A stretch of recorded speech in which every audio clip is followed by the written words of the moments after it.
മക്കളെ, ഇന്ന് നമുക്ക് ചൗക്ക് എന്ന കവിതയിലെ മീനിങ് നോക്കാം. ചൗക്ക് എന്നാൽ നാൽക്കവല. നാൽക്കവല പറഞ്ഞാൽ ജംഗ്ഷൻ. ജംഗ്ഷനാണ് എന്ത്? ചൗക്ക്. ഇതിൽ ഒന്നാമത്തെ മീനിങ് വൈഭവ്. വൈഭവ് എന്ന് പറഞ്ഞാൽ മഹത്വം. മഹത്വം. ചൗക്ക് നാൽക്കവല, ജംഗ്ഷൻ.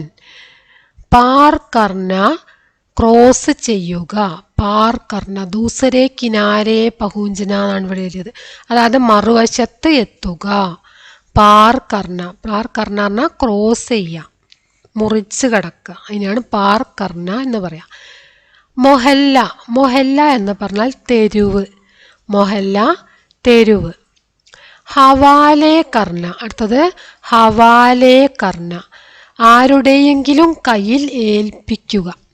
ഹവാലേ കർണ പറഞ്ഞാൽ ആരുടെയെങ്കിലും കയ്യിൽ ഏൽപ്പിക്കുക. ഒരാളെ എന്തെങ്കിലും ഒരു കാര്യം ഏൽപ്പിക്കുന്നതിനെയാണ് ഹവാല കർണ എന്ന് പറയാം. ആരെങ്കിലും ഏൽപ്പിക്കുന്നതിനെയൊക്കെ എന്ത് പറയും? ഹവാലേ കർണ എന്ന് പറയും. കിസിക്കെ ഹാത്ത് മേ സൗംബന, ആരുടെയെങ്കിലും കയ്യിൽ ഏൽപ്പിക്കുക. ഇന്ദസാർ കർണ. ഇന്ദസാർ കർണ പറഞ്ഞാൽ പ്രതീക്ഷാ കർണ, പ്രതീക്ഷിച്ചിരിക്കുക, കാത്തിരിക്കുന്നതിനെയാണ് ഇന്ദസാർ കർണ എന്ന് പറയുന്നത്. കസ്ബ. കസ്ബ എന്ന് പറഞ്ഞാൽ ഒരു ചെറിയ പട്ടണത്തിനെയാണ് കസ്ബ എന്ന് പറയുന്നത്. ഏക് പ്രകാർ കാ ഛോട്ടാ ഷഹർ, ഒരു പ്രകാരത്തിലുള്ള ചെറിയ പട്ടണം. അതാണ് എന്ത്? കസ്ബ. കസ്ബ എന്ന് പറഞ്ഞാൽ പട്ടണം. അടുത്തത് ദാഖിലാലിയ. ദാഖിലാലിയ എന്ന് പറഞ്ഞാൽ പ്രവേശ് ലിയ. ദാഖിലാലിയ, പ്രവേശ് ലിയ, പ്രവേശിപ്പിക്കുക. ദാഖിലാലിയ, പ്രവേശിപ്പിക്കുക. ഗുദ് സ്വയം. ഗുദ് സ്വയം. ഗുദ് സ്വയം.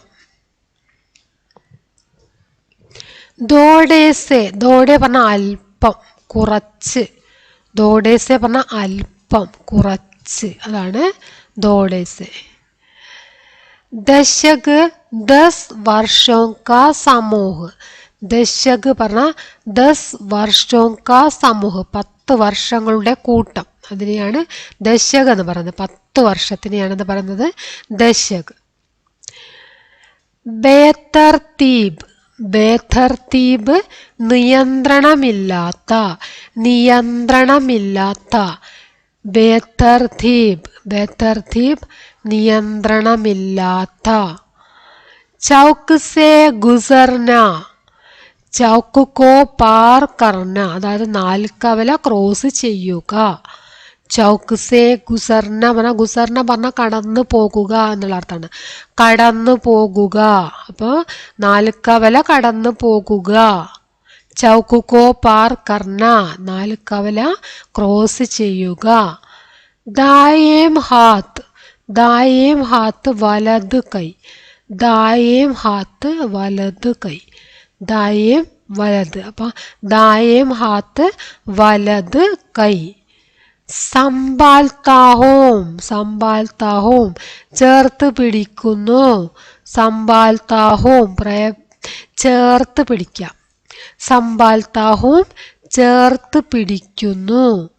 അഖ്ബാർ ദൈനിക് സമാചാർ പത്ര എന്ന് പറഞ്ഞാൽ ദിനപത്രം. ദിനപത്രം, അതാണ് അഖ്ബാർ. അഖ്ബാർ എന്ന് പറഞ്ഞാൽ ദിനപത്രം.